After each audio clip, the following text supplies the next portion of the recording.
اللہ اللہ اللہ اللہ اللہ اللہ۔ بسم اللہ الرحمن الرحیم، الحمد للہ رب العالمین والصلاة والسلام علی سید المرسلین وخاتم النبیین محمد وآلہ واصحابہ اجمعین، اما بعد۔ معزز سامعین، آج ہم آپ حضرات کے سامنے ایک سیریل جو بہت ہی چل رہا ہے، مسلمانوں میں بالخصوص عام ہے، ہمارا نوجوان طبقہ اور عمومی طبقہ اس کو دیکھنے کا بہت ہی اہتمام کر رہا ہے، جس کی شروعات 2014 میں ترکی حکومت کے زیر نگرانی دیریلیش ارطغرل کے نام سے ہوئی تھی، جس کو ارطغرل غازی بھی کہا جاتا ہے۔ اس کی قسطوں کا دورانیہ تقریباً 2 گھنٹے کے کم و بیش ہے۔ اس کی کئی قسطیں آ چکی ہیں، لوگ اس کو اہتمام سے دیکھتے ہیں۔ اب اس سیریل کو بنانے کا ایک مقصد یہ واضح کیا جا رہا ہے کہ لوگوں کو خلافت عثمانیہ کی پوری تاریخ معلوم ہو جائے، اور اسی طرح مسلمانوں میں اسلامی تاریخ معلوم کرنے کا جذبہ پیدا ہو جائے، اور اسلام کی تعلی اور بلندی جو ہے وہ ان کے ذہنوں میں پیوست ہو جائے۔ تو اس طرح یہ سیریل شروع ہوا ہے۔ کئی احباب اس کو دیکھ رہے ہیں، جبکہ بعض احباب کہتے ہیں کہ دوسرے فلموں کو دیکھنے سے بہتر ہے کہ ارطغرل غازی کا فلم دیکھ لیا جائے۔ اس طرح کی باتیں بھی لوگوں کی زبانوں پر چل رہی ہیں۔ اس سلسلے میں لوگوں نے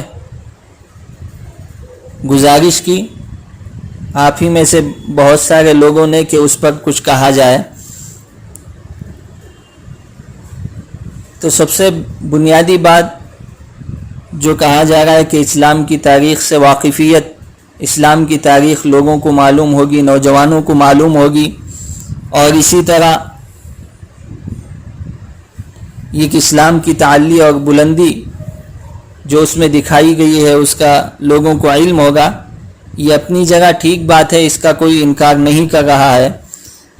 البتہ اس میں کئی خرابیاں اور کئی مفسدے شامل ہیں، جس کی وجہ سے ارطغرل غازی کا جو سیریل بنا کے دکھایا جا رہا ہے، یوٹیوب پہ چل رہا ہے، اس کو دیکھنا صحیح نہیں ہے۔ سب سے بنیادی اور پہلی بات تو اس میں یہ خرابی ہے کہ وہ ویڈیو گرافی ہوتی ہے، اور اسی طرح اس میں موسیقی ہے، رقص ہے، اور اسی طرح اجنبی عورتوں کی موجودگی ہے۔ اور اس میں بعض لوگوں نے کہا کہ کچھ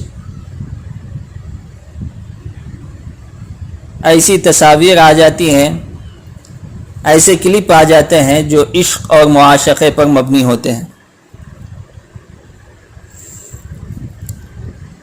تو ان تمام خرابیوں کے پیش نظر میں آپ کے سامنے یہ کہ خرابی اور اس کی شریعت میں کیا قباحت بیان کی گئی ہے وہ آپ کے سامنے بیان کروں گا۔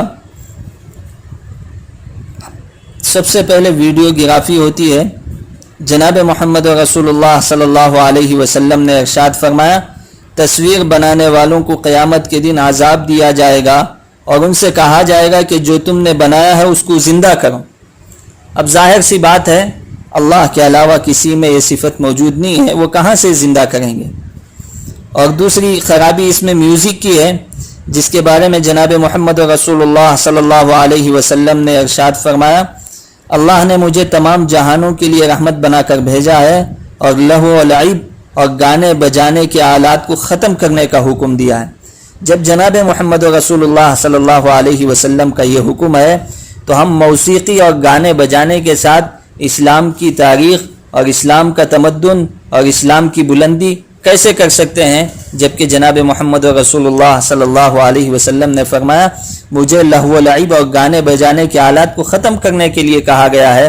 اب جو چیزیں اس میں شامل ہو، اس سے لوگوں کو کیا سبق ملے گا؟ یہ ہم تمام پر واضح ہے۔ اور تیسری اہم جو خرابی ہے وہ بے پردہ اجنبی عورتوں کی موجودگی ہے۔ یہ تمام خرابیاں ایسی ہیں جو محتاج بیان نہیں ہیں، اور اس کے علاوہ اس سے زیادہ جو خرابی ہے وہ وقت کا ضیاع ہے، فرائض و واجبات میں کوتاہی کا سبب بن جاتے ہیں، اور اکثر چیزیں سامعین کو، ناظرین کو دکھانے اور دلچسپی پیدا کرنے کے لیے محض فرضی اور اسی طرح مبالغے پر مبنی ہوتی ہیں، جس کا تعلق جھوٹ سے بھی ہوتا ہے۔ تو یہ کہاں تک آدمی چلا جاتا ہے، جھوٹ، غیبت وغیرہ میں مبتلا ہو جاتا ہے، اس سے اسلامی تاریخ بیان کرنے سے کوئی فائدہ نہیں ہوگا۔ تو لہٰذا اس سلسلے میں جو یہ ارطغرل غازی کا کلپ چل رہے ہیں، سیریل چل رہے ہیں، اس میں کئی خرابیاں ہیں، کئی مفسدے ہیں، تو اس وجہ سے اس کو نہیں دیکھنا چاہیے۔ اور جن احباب کی رائے ہے کہ دنیاوی فلموں سے بہتر اسلامی فلمیں ہیں، یہ بالکل سراسر غلطی ہے، غلط پر مبنی ہے، اس وجہ سے کہ جو باہر کی فلمیں ہیں وہ بھی زہر ہے، اور جو ارطغرل غازی کے اس میں جو میں نے خرابیاں بیان کی ہیں، جیسے بے پردگی کی خرابی ہے، اور اسی طرح ویڈیوگرافی کی خرابی ہے، موسیقی کی خرابی ہے، تو یہ بھی ایک زہر ہوا۔ تو ہم امت کو یہ تعلیم دے رہے ہیں، انسانوں کو یہ تعلیم دے رہے ہیں کہ تم بڑا زہر چھوڑ کے چھوٹا زہر پی لو، یہ کہاں کی عقل مندی کی بات ہے؟ تو اس وجہ سے ان جیسے سیریلوں کو نہیں دیکھنا چاہیے۔ اس سے ہم کو اور اسی طرح سارے لوگوں کو اس سے محفوظ رکھنے کی کوشش کرنا چاہیے۔ اللہ تعالیٰ سے دعا ہے کہ اللہ تبارک و تعالی ہم تمام کو گناہوں سے اور گناہوں کا ذریعہ بننے سے اللہ تبارک و تعالی ہم تمام کی حفاظت فرمائے۔ آمین وآخر دعوانا ان